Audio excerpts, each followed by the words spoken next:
Season 2 of the cozy crime comedy A Man on the Inside just dropped, and it's even more charming than the first season. The series stars Ted Danson as Charles Neuendijk, a widowed retiree who gets unexpectedly hired by private investigators to go undercover as a detective.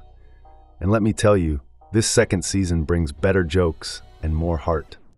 Now, like any good TV mystery, Season 2 ends with a big reveal. But here's what makes it special. This reveal is actually just the setup for Charles to identify the real culprit. The finale misdirects us not once, but twice. So what's the crime? Someone stole a laptop belonging to Jack Beringer, the president of Wheeler College. At the beginning of the finale, Charles and his boss, Julie Kovalenko, first suspect Beringer himself, thinking he staged the whole thing as a false flag to distract from his shady deal to asset strip the college. But Beringer's denial is genuine. He didn't steal his own laptop. The real thief is actually another character who's been working closely with him at Wheeler on a $400 million deal with a financier. Holly Bodgemark is the culprit. The second person they suspect is also a red herring.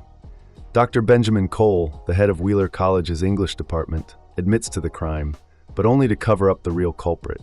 It was Holly Bodgemark, the college provost, played by Jill Talley, who actually stole the laptop. Here's what happened. Holly overheard Beringer celebrating the deal he'd cut with his billionaire associate Brad Vinnick in his office. Once they left the room, she searched Jack's laptop and then decided to steal it as evidence of the deal. From that point on, Holly started involving other Wheeler staff members in her crime. While she's the main culprit, she doesn't act alone in holding Beringer's computer hostage. Elizabeth Mookie, an art teacher played by Linda Park, stole Vinnick's portrait painting from his awards ceremony at the college and helped set fire to it in a garbage can on campus. Once Elizabeth was on board, various other staff members agreed to become accessories to the crime too. So even though Holly physically stole the laptop, keeping it hidden was a team effort. Kind of like the group of perpetrators in Agatha Christie's Murder on the Orient Express. Why Holly stole the laptop? The Season 2 trailer might have revealed that Jack Beringer's laptop was stolen, but it doesn't explain why. Holly's motive relates to what she overheard in Beringer's conversation with Vinnick as they celebrated their agreement for Vinnick to donate $400 million to Wheeler College. In that conversation, Vinnick described his plan to fire all these people and tear this place down, turning the college into a lucrative money-spinning venture instead of a non-profit educational resource. He and Beringer signed a contract to make this happen in exchange for his donation. Holly stole the laptop because she believed it had the information about the deal, codenamed Aurora, that she needed to expose Vinnick's plan to the college board. She then used it to blackmail Beringer into backing out of his agreement with Vinnick. How Charles solves the mystery. Charles and Julie are initially on the wrong track, accusing Beringer of stealing his own laptop. Dr. Cole even openly mocks Charles for his mistaken conclusion before taking the fall for the crime himself. But Ted Danson's character comes through in the end. He identifies Holly Bodgemark as the real culprit, not Dr. Cole.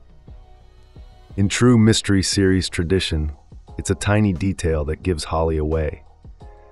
Charles manages to match the pen that wrote the threatening note left in place of Vinnick's painting at the ceremony with the pen Holly uses to sign her non-disclosure agreement with Julie's investigation firm in the season's first episode.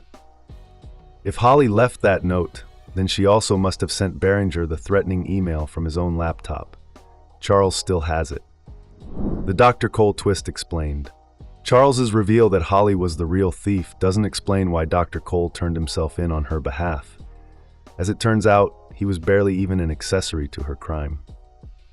Cole is the one professor at Wheeler College that Holly excluded from her conspiracy to blackmail Jack Beringer. That is, until he worked out what was happening on his own. At that point, Holly revealed to Dr. Cole exactly where she was hiding the laptop. For that reason, only he could take the fall for her. As the net closes in on Holly, with evidence pointing towards either her or Beringer as the thief, Cole decides to retrieve the laptop from her hiding place and turn himself in. He does this to avoid the scandal Wheeler would face if its provost were caught blackmailing its president.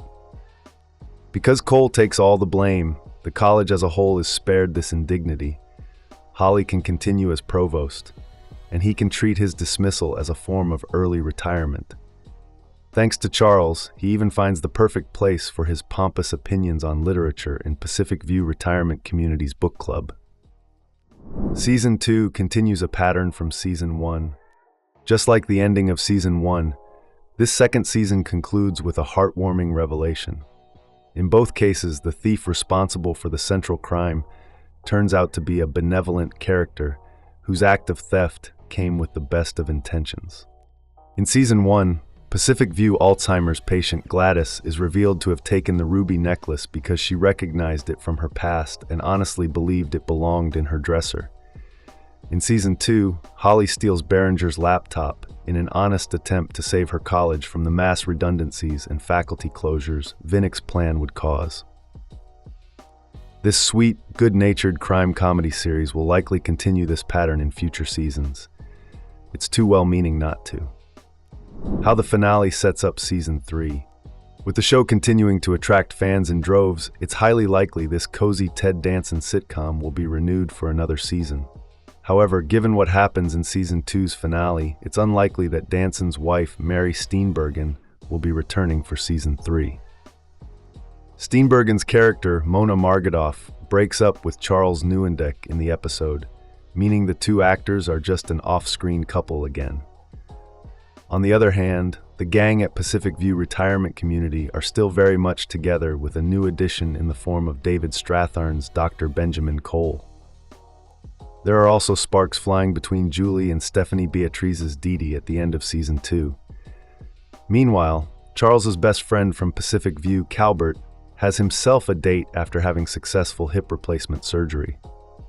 We can expect Julie's long-lost mother, Vanessa Cascade, played by Constance Marie, to reappear in Season 3 too. What's more, she's newly single and quite possibly Charles' type.